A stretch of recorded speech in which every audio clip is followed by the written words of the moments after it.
go through we're going to go through a little bit of information on different areas related not only to scholarships, but also funding your education in the US. And please make sure, as Zubair mentioned, to write down any questions or share them in the chat. We'll make sure to answer them at the end. But to start with, I need your help a little bit, because what we're going to do is we are going to start by pretending like we're on an admission committee. So put yourself in the shoes of an admission committee who's looking at students for scholarships. In this case, we have 3 candidates that you're going to see here on the screen. All 3 of these candidates are applying for a scholarship at your university that you're at. And you need to look at these 3 students and decide which one of them is the best candidate for a scholarship. So you're going to see that candidate number 1 has a 3.75 GPA. He's on the soccer team. He is in the video game club, the photo club, the cooking club. He wrote an article for the paper. He volunteered once at a shelter, and he wrote your school name wrong in an essay. He said you are the University of Northern Illinois instead of Northern Iowa. So, that's your number 1 first candidate. Second candidate, she has a 3.65 grade point average out of 4. She's the president of the student council. She's organized an awareness campaign for climate change. She won a national essay contest, and her essay was really lively and you enjoyed it. And then there's candidate 3, and she was a 3.9 GPA. She has a 1300 on her SAT. She is a Model UN participant, and her essay was pretty intense. So those are the 3 candidates you have. Now, if you want to either put in the chat or think about it, look at these 3 candidates, put yourselves in the shoes of an admission committee and think about who you would award this scholarship to. You have 1 scholarship and you need to award it to one of these candidates. So look at, not only their grades, but their activities and their volunteerism and things that were said about them, because that's what we're looking at when we look at candidates for admission. So keep that in mind, who you think your candidate would be. And we're going to come back to this later, and we're going to check in with you and see if we have the same candidate that we would award money for. All right, so let me keep going here. So let's start. First of all, as you're thinking about US education, and as you're thinking about affording college, there are some things that you need to consider before you even get to the point of doing your scholarship essays and looking at financial aid. And that is calculating the college costs. So make sure as you're looking at universities, you're looking at the whole broad range of what it may cost you to study there. This ranges from things like fees that you're going to have to pay both to the university, to testing exam centers, also to get your visa. But then also you need to look at things like tuition and fees. And in the US, and you're going to find that there's a broad range of tuition and fees. And typically the rule is for public schools, the tuition is going to be a little lower, and private schools are a little more expensive. Although you may find out later that when you do the math, looking at scholarships, that this changes everything. But this is just the base cost. You're going to have to budget for travel to the US, room and board, that's living and eating on campus, health insurance, which is a big issue that you need to consider in the US. You have to have health insurance, and it can be quite expensive because medical costs can be expensive, and books and supplies.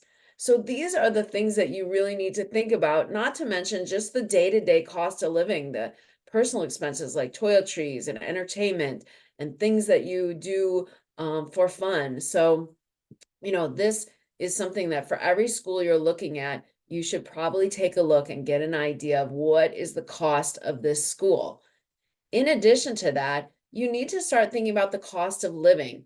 As you look at the US, you're going to know that it's a very expansive country. There's a lot of different regions where you could study, many great places to go, but the cost of living has a wide range. So, on this page, I even have a link, and you can find this easily on the website to get an idea of what the cost of living is in certain cities. And that's also going to impact your cost as you live in those certain places. So, as you look here, the places that are the most expensive are red. So they're probably the places that you've heard a lot about: New York, Boston, California. The places that are lower cost of living are in green. And so that's maybe a little more the central of the country, including Iowa, where our cost of living is very low. So, that's something that you need to equate into your budget. You will also see that there's a difference between urban and rural lifestyle and cost. So there's a lot of things to think about as you're planning for your college education. Now let's talk a little more about what kind of funding sources you're going to find at the universities. So for undergraduate students, there are different types of scholarships. When schools talk about merit-based scholarship, they're talking about scholarships that are mainly based on different skills or talents or abilities. So these type of merit scholarships include looking at academics. So a lot of merit scholarships focus mainly on your academics. They look at your grades, they look at possibly your test results. Now, in most cases in the US, and this is a question I get a lot, SAT and ACT are not being considered for a lot of admission or scholarships anymore. That has changed a lot. So you want to ask the school if they require an SAT or ACT, because now there's a lot of schools that are waiving or no longer requiring this test. So that's something to think about, but there are still some scholarships out there that require SAT or ACT, so you should look into that. As I mentioned, a lot of scholarships are looking at your academics, and this includes your grade point average. It may include what we call a major GPA, or the just calculating the courses that are related to the academic field. They may just be looking at your grade point average related to that, or a CGPA, which means a cumulative, which means all of your courses. They're going to look at your grade point average. Merit scholarships can also be awarded for artistic, musical, and athletic ability. So in some cases, if some of you have a real talent or strong record in one of these areas, you may be able to apply for one of those scholarships. And they're also competitive. So that means that, in most cases, you're competing against other students for a certain number of scholarships. And so, they're looking for the strongest and best students. Now, other types of scholarships are automatic, some automatic scholarships, which also can be based on merit. But when I say automatic, it means that when you apply, you don't have to do anything but apply for admission.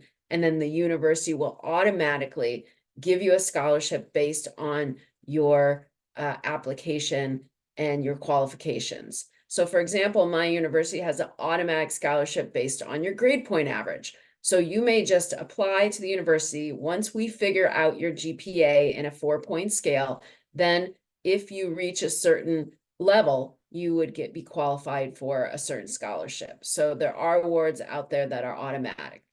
Some are also need-based. So some universities look at your financial need. And in this case, you typically have to fill out additional forms that talk a little more about your financial need, your family's financial status, and those universities may award you some money based on what they perceive as the need that you have. So you want to ask and look for if there's any need-based scholarships. And then we sometimes talk about departmental scholarships. Departmental scholarships are scholarships that come through specific departments, usually academic departments on your campus. So for example, if you are going to study business, you're going to be a business major, you might qualify for one of the business scholarships through your department. Now, one thing to note is that if you get this scholarship and you come to the university and then you decide, I think I want to study biology instead, you may lose your business scholarship because you're no longer a business student. So that's just something to think about with departmental scholarships. Now, I do think it's important to note that there's very few schools in the US that offer full scholarships. So that means that there are not a lot of scholarships out there that cover all of your expenses, although there may be some. And especially if you have strong merit, you may be able to find those scholarships. But there are a few schools that offer 100% scholarship, but many schools you can stack. And when schools talk about stacking scholarships, it's almost like you have something that you're stacking on top of each other, but this in the case is scholarships, which means that you can earn more than one scholarship.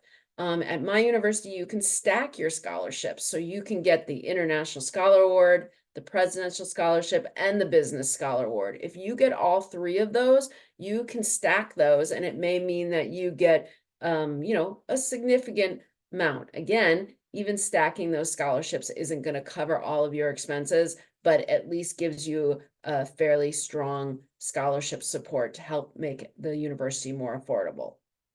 All right, let's talk a little more about need-based.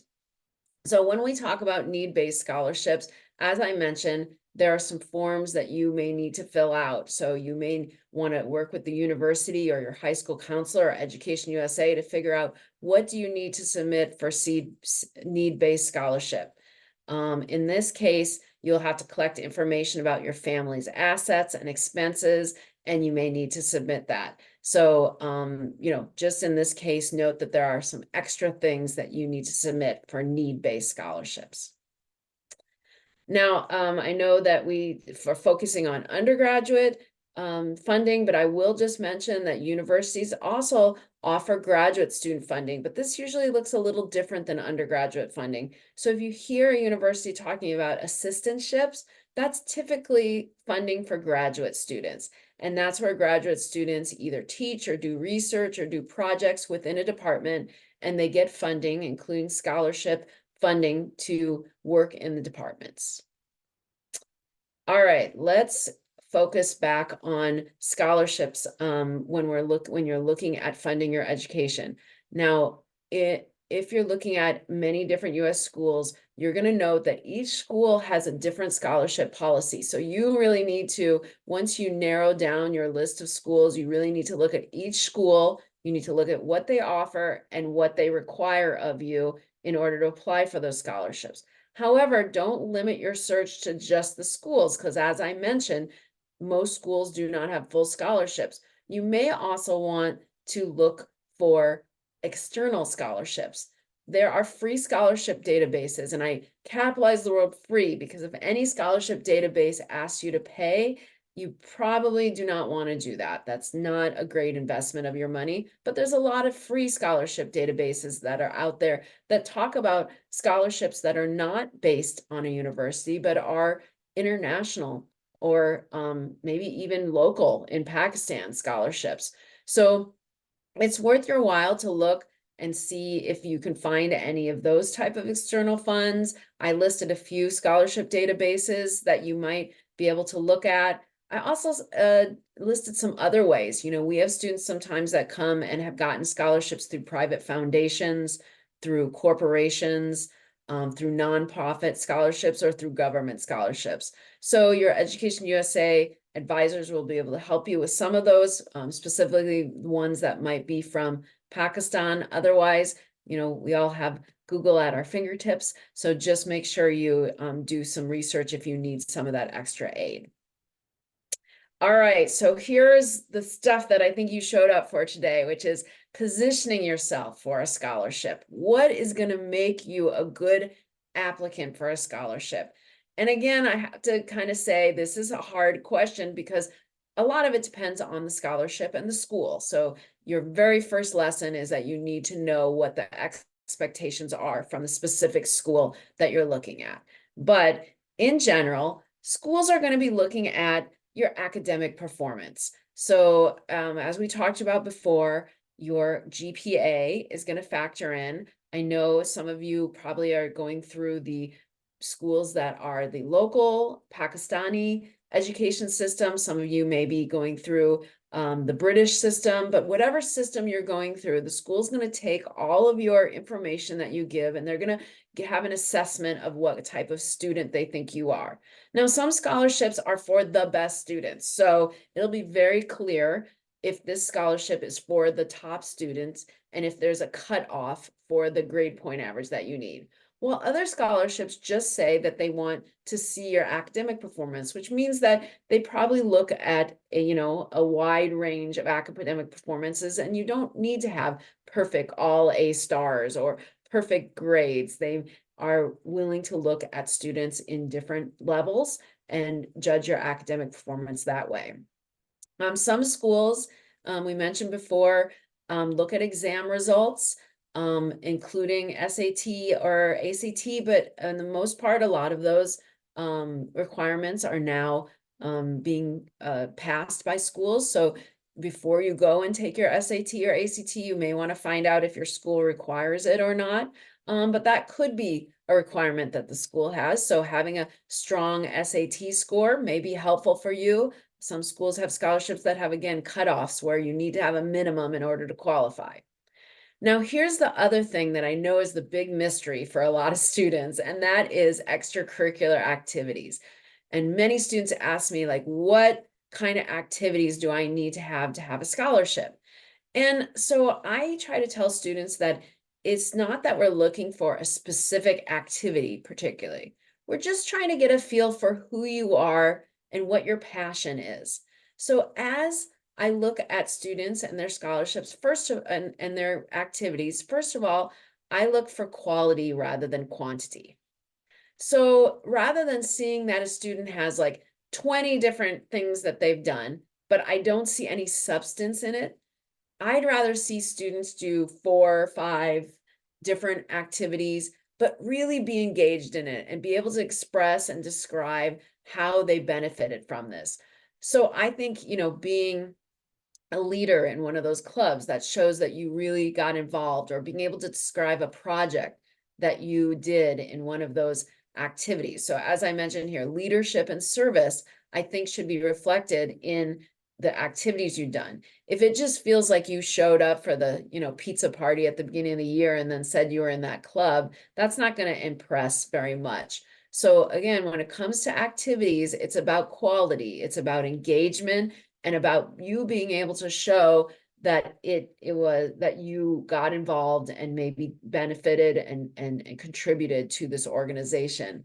Now, when you're talking about these organizations, you may want to mention them in your essay. You may want to refer to them as you're talking about your academic goals, because if you can connect your academic goals with some of the things you've done outside of the classroom, that's a great benefit. So for example, if you're interested in medical career or health, then maybe some of the activities you've done outside the classroom might reflect that. So maybe you did volunteer at a local hospital, or maybe you started a organization on your campus to do some sort of help in educating people about health issues or that type of thing. Or if you want to be into political science, maybe you ran for your student government. So it's really good to see that some of the activities you're doing in high school actually reflect the passion or interest you have in your future career. I think that's something that's a great benefit. So think about that as you are joining organizations. Think about that as you're talking about those organizations in your essay or on your scholarship applications. All right, so we did talk about essays, and most scholarship programs, if they're not automatic, but most scholarships will require you to write an essay. So here are my tips on essays. First of all, make sure you tell the truth. In fact, that you're honest and that you are very clear in your essay about who you are, and clear in expressing yourself.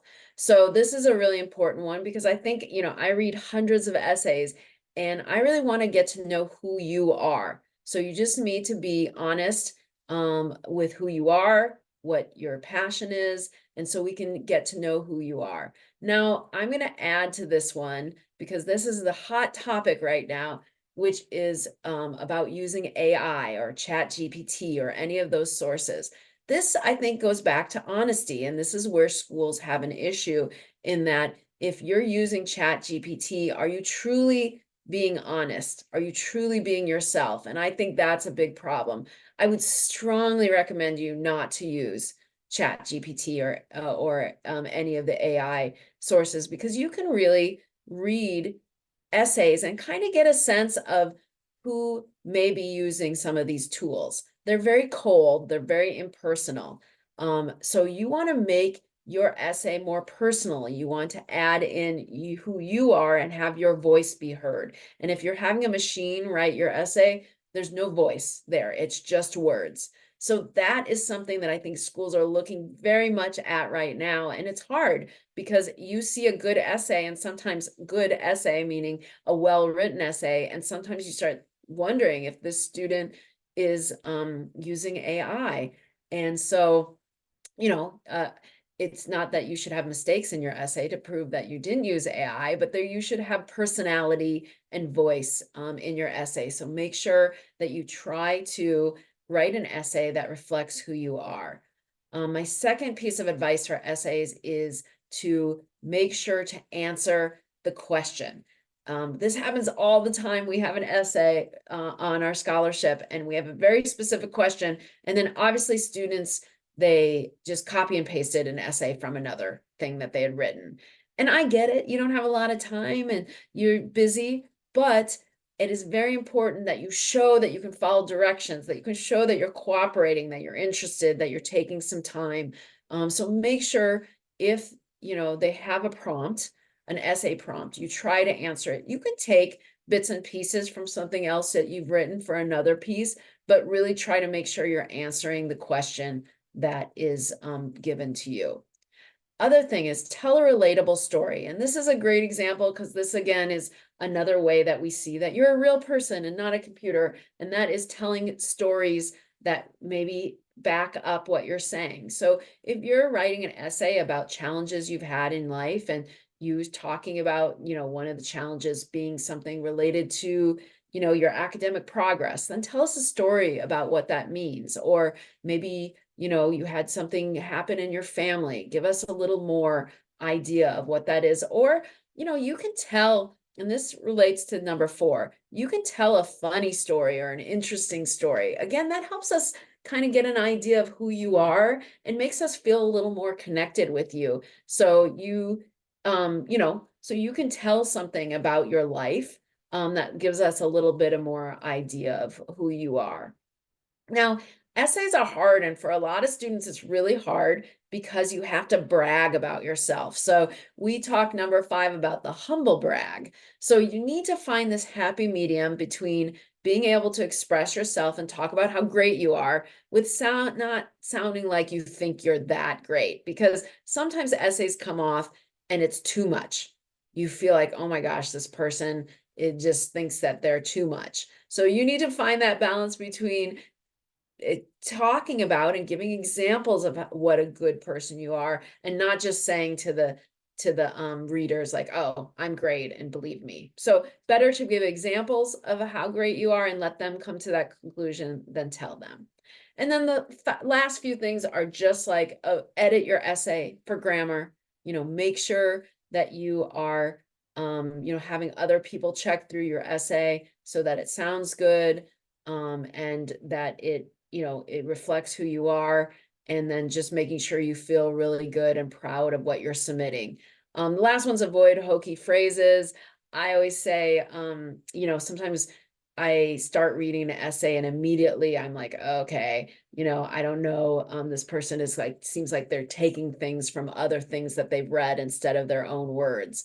And I didn't put this on the list, but it's one of my annoyances. Make sure you have the right name of the school you're applying to. Immediately, if I open an essay and that student says, I'm excited to apply to, South Dakota, and I'm Northern Iowa, I'm like, well, that's not my school, so I'm not sure what to do with that. So make sure, again, you're looking through and you're accurately reflecting what the school is and what the school's asked you to do. So that's some of the advice I have for essays. Take the time, because it really can pay off. We do consider essays. That's one of the things that can set you apart from other students. It can even help you get a scholarship over a student that has a higher grade point average than you. Because, sometimes at the end of the day, schools are really just looking for that right person and right fit. And here's a little piece of advice. Schools are looking for students who are going to contribute to their campus. So, when I'm looking to give scholarship money, I'm not just looking for the student who's like, oh, they're going to get great grades, but they're going to sit in their dorm room and study all the time. I'm actually looking for the student who I think is going to come to campus, do well in academics and be a good student, but also join organizations, be part of student government, or be a resident assistant, or help out on campus. So I am looking for traits and signs that a student is going to be active. And so sometimes I would give a scholarship money to someone who has a lower GPA, but more examples of how they might be able to contribute to our campus. So just something to think about. And then make sure you're aware of all deadlines and meet those deadlines, because that's really important. Sometimes if you miss a deadline, it may mean that you're no longer going to be able to be considered for a certain scholarship. So these are some of the things that I suggest to you to position yourself for a good scholarship. Now let's go on and let's go back to our three candidates. And I gave you some hints in what I was talking about who I might pick. And again, every scholarship and every school is different, but this is how I would, looking at the scholarships that I give out, would look at these three students. So let's go back to candidate one. And you remember candidate one, he had a bunch of activities. He had a whole long list of activities. But he didn't really show any leadership or commitment to those activities. He just did this and that. So you did not really get an idea of who he was or what that really meant to him. So scholarship candidate number one didn't come off as really strong. He did make the big mistake in his essay of saying the wrong school's name. So I really wouldn't think candidate number one was my top person for scholarship funding. Candidate number two, um, had a good GPA, not the best GPA, but definitely above average. And she really showed that she had passion and leadership in her activities. She did some service funding related to her major. She did some activities where she was in leadership positions. And her essay, we reflected that her essay was really strong because she showed her personality and she showed a lot of passion. So candidate number two is actually my top candidate for funding for the scholarship that I'm giving out.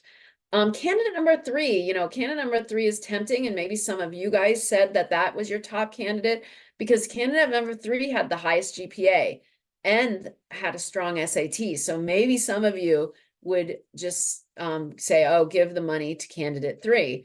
But there are a few things about candidate three. They didn't really do much of anything outside the classroom. So if I maybe wouldn't think candidate three would come and be very active on my campus. And the essay was a little intense. So in some ways, I wonder, oh, did this student use AI for the essay? If not, why didn't they show that they had a little more personality? So while this candidate would get strong consideration, they wouldn't be my top candidate for funding. So that's just an example. And again, every school looks at things differently, but hopefully this gives you an idea of some of the things that we are considering for candidates, and some of the things that you might want to put forth and make sure that you share on your scholarship essays. Now, I do want to talk a little bit more about other funding ways that you might be able to afford your US education.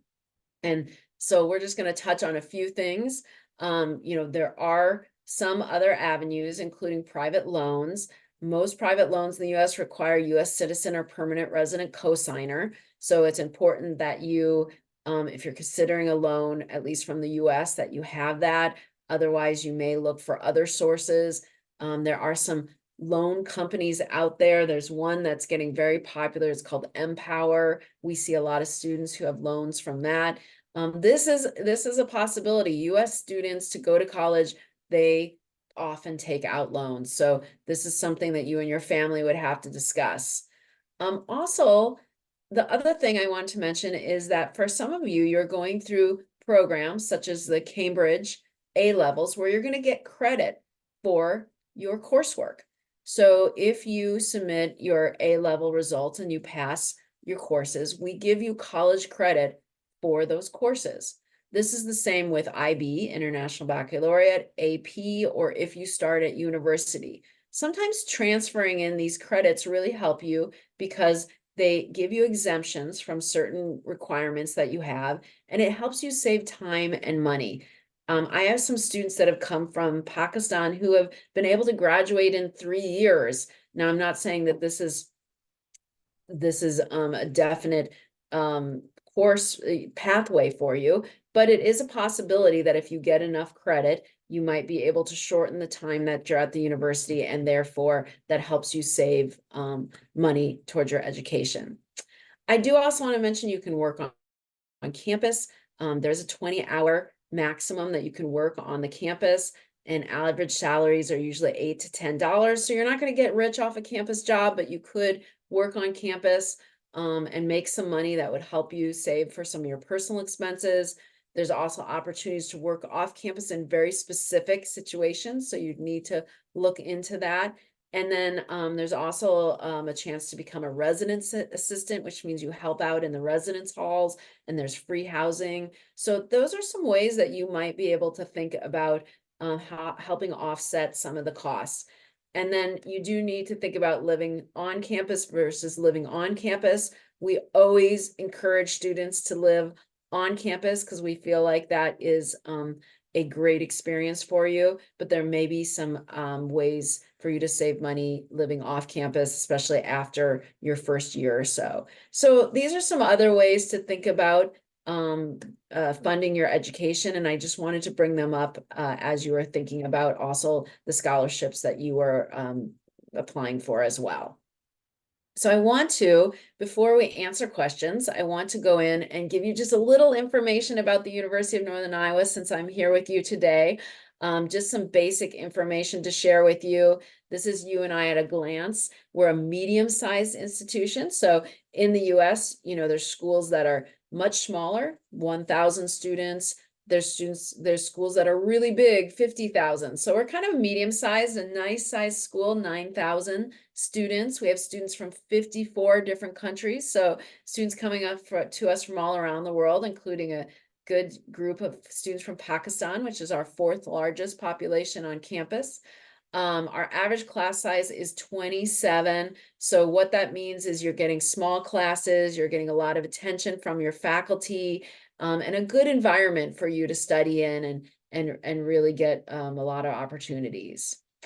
I also wanted to mention we have 160 different majors and minors at the undergraduate level, and we also offer master's programs. So you'll see that there's a wide variety of choices for you, and I'm happy to talk to any of you one-on-one about what that might be. A lot of our students at the undergraduate level get to do research and get very engaged in the campus, and that's a real benefit for them. This idea of extracurriculars continue after high school and are an important part of your college experience. So you really want to find a university where you can get involved outside the classroom. This is some of the things, they show that employers, when they're looking to hire college graduates, the number one thing they're looking for is the experience they've had at university. It's not their grades. It's not even the name of their school. Those are things that are very low on the list. It's really what you did outside the classroom during your college years. So you want to find a school where you can do those types of things. Also, just to mention, we have a beautiful campus, 360 hectare park-like campus. It's not green right now, it's white because it's winter. We have 4 seasons, but all the seasons can be very beautiful, and it's a great campus, easy to walk around. You don't need to take a bus or anything to get from class to class. We have 65 different buildings, so quite expansive campus, but again, everything's very accessible. This is a little map of campus, 10 to 15-minute walk to get across campus. So everything is right at your fingertips, and you can live right on the campus. As I mentioned before, we have a strong tradition of students being able to get involved in campus. And I mention this because our students from Pakistan are some of the most engaged students. So here are some pictures of some of our students who have been or currently at UNI.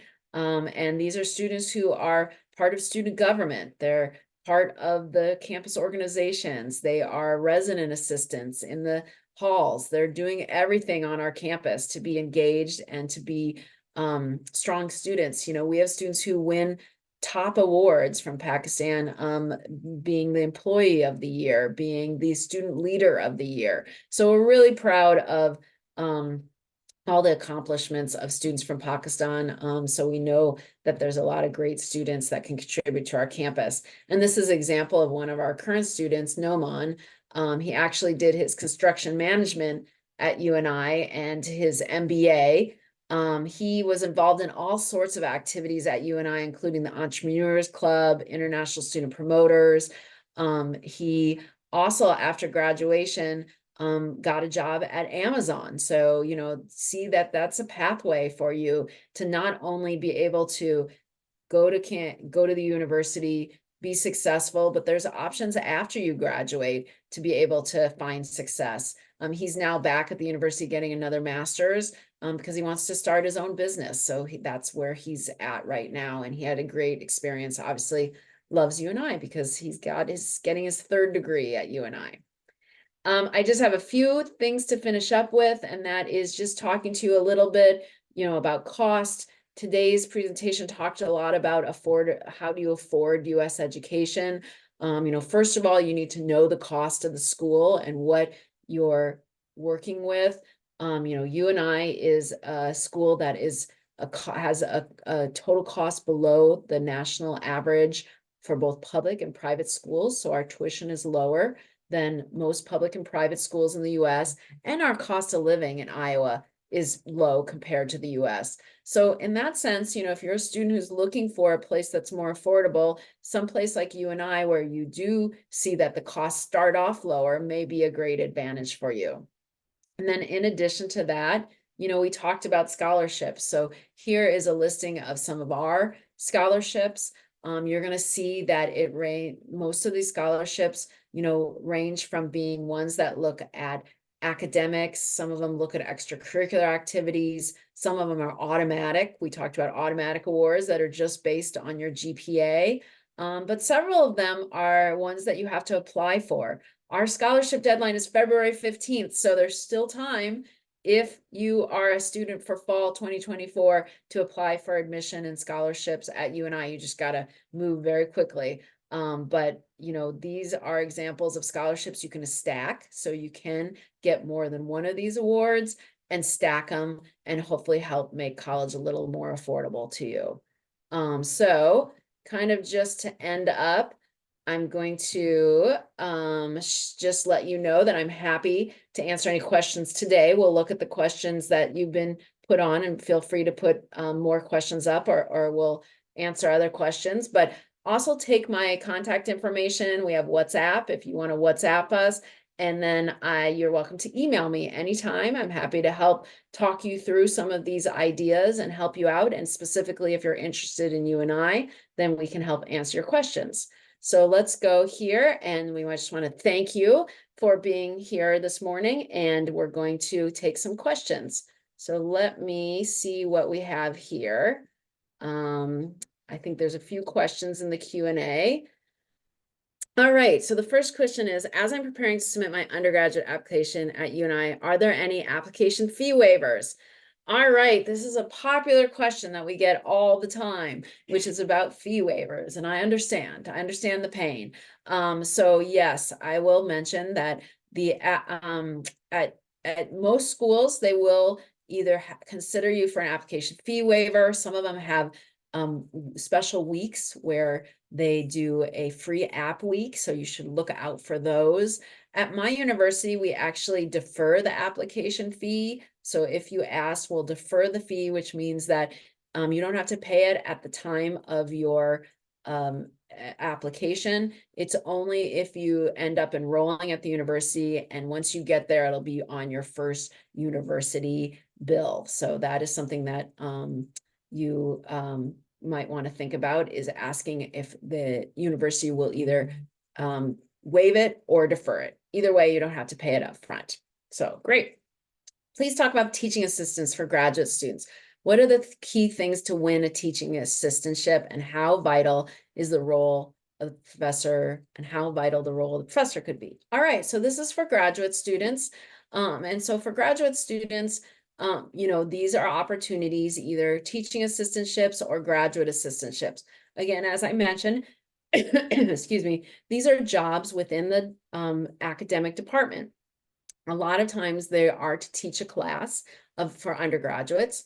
In that case, we would be, having the department would be having you then take on that teaching role, and you would just need to be able to show that in your application that you'd be able to do that. So for applying for assistantships, it's really key that you show your back experience.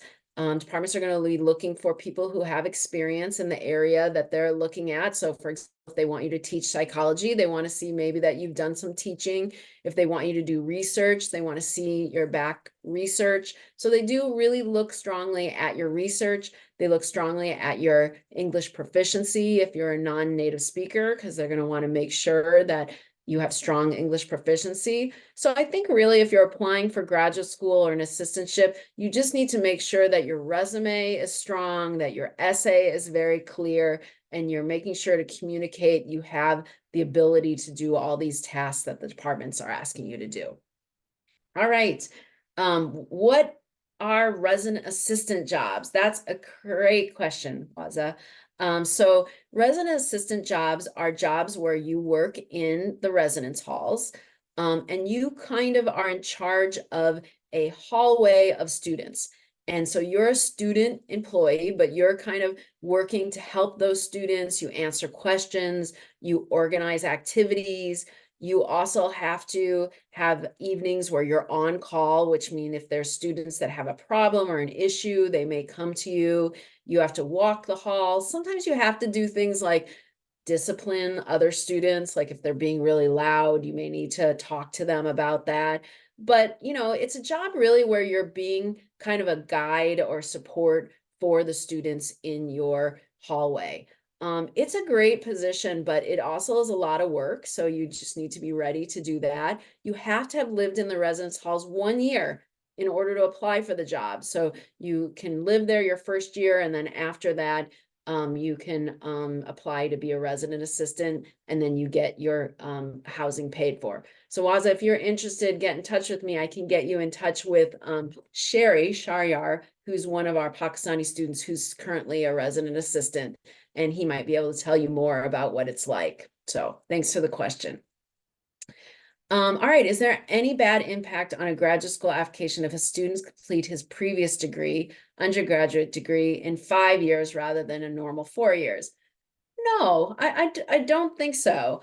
I don't think we're as concerned about whether you completed it in 3, 4, 5 years, as much as that you completed it, how you completed it, and what you did. I mean, sometimes it takes students longer to complete a degree in the US because they're so involved in other things like internships or research, or they're getting 2 majors. So, if you're self-conscious about having done it in 5 years, maybe in your essay, you do talk a little bit about why you extended your time at university, and especially if it's a reason such as engaging in other things, or sometimes it's you had a family issue, you had to step away, and that's very understandable. I just would say, and this goes for undergraduate and graduate students, and if there's something in your record that you think might be a problem, go ahead and explain it in an essay or in a cover letter, or ask one of your teachers who is doing a recommendation to address it. So try to give us an idea of what's going on. We don't know. I mean, we look at these files and there's a lot of times there's gaps. So fill in the gaps for us. But I don't think that that's going to be an issue at all if you do the 4 years, if you have 5 years rather than 4. All right. Mahira says, do medical students get scholarships? I once heard they don't. Well, this is a loaded question because in the US, medical school is a little bit more complicated because you don't study medicine at the undergraduate level. So when you come to the US, you might be interested in medical school, but at the undergraduate level, you're considered pre-med. So at the undergraduate level, you really can study anything you want. A lot of students will study biology or biomedical. And then once they're done with their bachelor's, they can apply for med school in the US. They have to have what's called, they have to have certain courses. They need to have it. There's an exam, the MCAT, that you're going to have to take. So there's a few things you have to do to apply for medical school. And then once you are applying for medical school, that's where I think you've heard that it's very, very hard to get admitted to medical school in the US. And then second of all, it's very, very competitive for any sort of funding for medical school. So to go kind of backwards, you could study at a university in the US for pre-med, and you could qualify for scholarships at that university. But once you get to medical school, it is very competitive for admission and scholarships and any sort of funding for medical school. All right, there's some other scholarships here. Sorry, other questions here. I think there's a question, is there any scholarships, assistantships for LLM or JD? So these are more law programs. And again, this is a similar example as the medical situation, where you don't study law at the undergraduate level in the US. So you come to the US and you might be a political science major, an economics major, a business major. You could be any of those things and get scholarships to get your bachelor's degree. But then when you're done, you have to apply for law school. And law school does have, I don't think they typically have assistantships, but I do think that they have scholarship programs to help students. I'm not as familiar as how competitive those are, but I think there are some scholarship programs for students going into law school. Also, another question, I'm planning to apply for graduate level program after completing A levels. When would be the best time to apply for scholarships and admission? Okay, so we need to go back a little on this one, because when you're done with A levels, you're actually not qualified to apply for a graduate degree. You are going to go from your A levels and you're going to go into a bachelor's degree, or what we call an undergraduate degree. So A levels do give you the opportunity to get transfer credit, though, into your undergraduate degree. So it is great that you're doing your A levels. You could get up to a year's worth of credit towards your bachelor's degree with your A levels. And then you'll move into your bachelor's and finish up your bachelor's degree. And then you can do a graduate program. So considering that, that means you'd be applying for undergraduate admission in fall 2025. I would strongly encourage you to consider applying for scholarships and admission starting in fall 2024. Most applications open usually in the summer or fall, and you can already start submitting all of your application materials in fall. For example, I mentioned that for you and I, our deadline is February 15th, but you want to have applied way before that, because you need to be admitted in order to be considered for scholarships. So I would say if in like October, November, you are getting in your applications, that would be a really strong move on your part. Now, there are some schools that have early decisions or earlier deadlines, so make sure to look at your specific school and figure out what is the best timeline for you. All right, another question. In USA, undergraduate fully funded scholarship available for international students. You know, that's a big question that we get, and I have to tell you that it's very rare for there to be fully funded scholarships for international students. You can continue to do your research and look and see. In some cases, schools may have some full funded scholarships, but they may only be giving out a few of them. So you need to be, top students. Otherwise, most scholarships are partial awards, where you'll get some funding from the school, but you also need to have personal funds or some sort of sponsorship. So, like, keep looking, keep doing your research, but know that the reality is it's very hard to find a fully funded scholarship for undergraduate studies. At the graduate level, it's very common to have fully funded scholarships, but at the undergraduate level, it's not as common. And unfortunately, it's a little bit of a challenge. So you do need to have other sources of funding. All right. Well, so I think that may be the last of the questions. Are there any other questions, or Zubair, is there anything else that you want me to cover that I haven't done so already? I think that's about it, and we're about to wrap up on the hour as well. Awesome. There is something which I guess you can speak briefly on because I don't want to keep you after 5 p.m. over here. Is that the counselors here in Pakistan, we are under the impression that standardized testing is what universities are really looking at nowadays, and they're putting a lot of emphasis on a good SAT score, pushing our students to get at least 1500 or above out of 1600. I was just wondering if I could have your thoughts on this topic.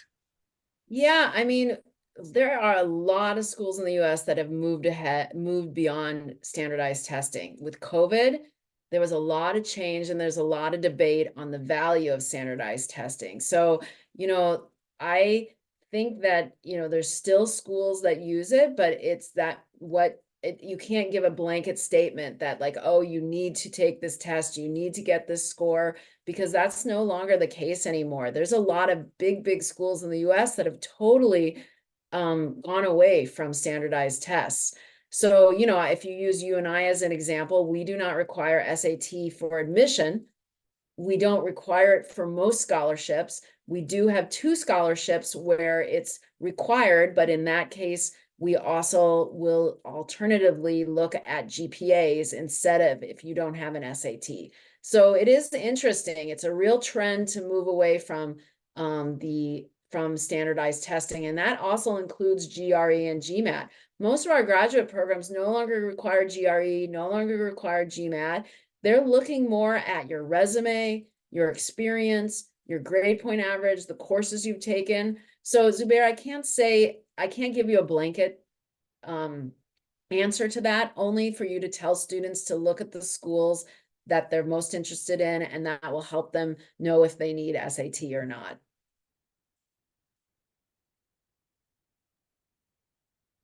All right. Thank you so much, Christy. I think that's a wrap. I'd like to thank everyone for taking their time out to attend this session. I hope most of you will be applying to the University of Northern Iowa. I actually personally have graduated from the University of Northern Iowa. It's I can attest firsthand that it is an amazing place to be. So, and I'd like to thank Christy, first of all. I should have started there. She actually woke up at 5 a.m. to be able to do this session. There's an 11-hour difference at the moment. So Christy, a huge thank you to facilitating this session and not looking sleepy or sleep deprived at all. That is impressive. I fake it very well, but I'm happy to be here with all of you, and I was happy to be able to share the information. And again, happy to help students afterwards. So Zubair, if you know of any students that have need any assistance, please let them know. They can connect with me, and I will assist as I can. Perfect. For those of you, if you have questions which are left unanswered, you can give us an email at islamabadeducationusa.org. And if they are University of Northern Iowa related, then I can get you in touch with Christy. So again, that's islamabadeducationusa.org. All right. Thank you, everyone. Thank you, Christy, and everyone have a good evening. Thank you. Bye. Bye.